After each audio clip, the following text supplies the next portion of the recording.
So what's fascinating to me is how secretive Catherine and Mark's kind of investigation of this story has been, and maybe how protective they had to be of the real life people involved. So how did you find a character out of these people when you couldn't maybe reach out to them or connect with people like that? Gosh. Well, the good thing is I had 3 months to prepare before we started shooting. It was like going to school. Mark Bowl started as an investigative journalist, so he was a great resource to me. I talked to him a lot about the character. She's very different than me. I'm a very emotional girl from Northern California, the opposite of a woman in the CIA who's trained to be unemotional, analytically precise. Very different.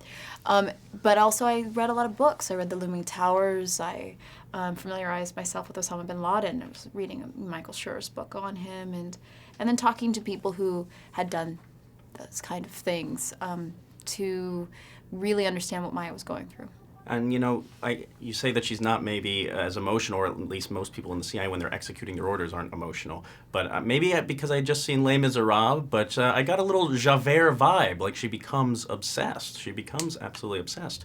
And that's true. I'm curious about putting that into it and finding, because a lot of people can judge obsessed people, and I think it happens to your character. Yeah. How do you approach something like that ends up being rewarding for her? But it's interesting because just because she's trained to be unemotional, this is interesting for an actor to play. Someone who's trained to be unemotional doesn't mean that they are unemotional.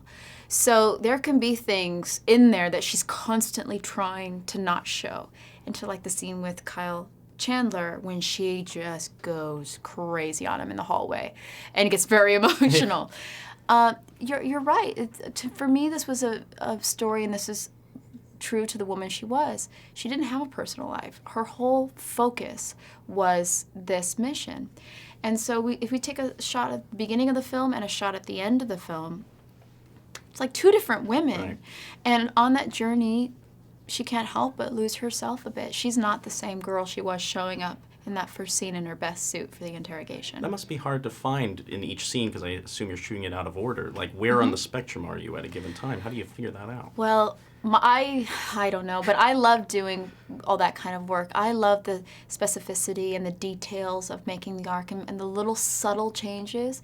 I mean, even, I talked about when I was doing Take Shelter, I was like, the whole thing with that part was, all the subtext was, why are you being so weird? I had to mark out the subtlety of what that meant. Same with this. I had to go subtly with each scene as I'm talking about 20 detainees recognize this photo of Abu Ahmed.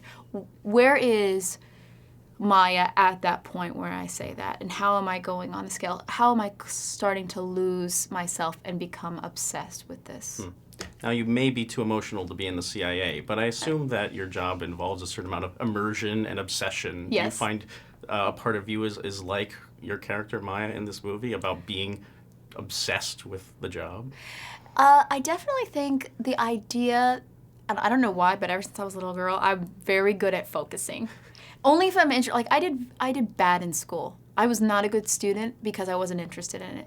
But if there's something I'm really interested in, I could stay up all night reading a book or doing research. I will forget to eat. There are these things that I love, that kind of stuff. And so I definitely connected to the idea of the research. If I was an actor, I'd love to think that I'd be an investigative reporter or a spy. It's like acting. Exactly, different accents, different wigs. Exactly.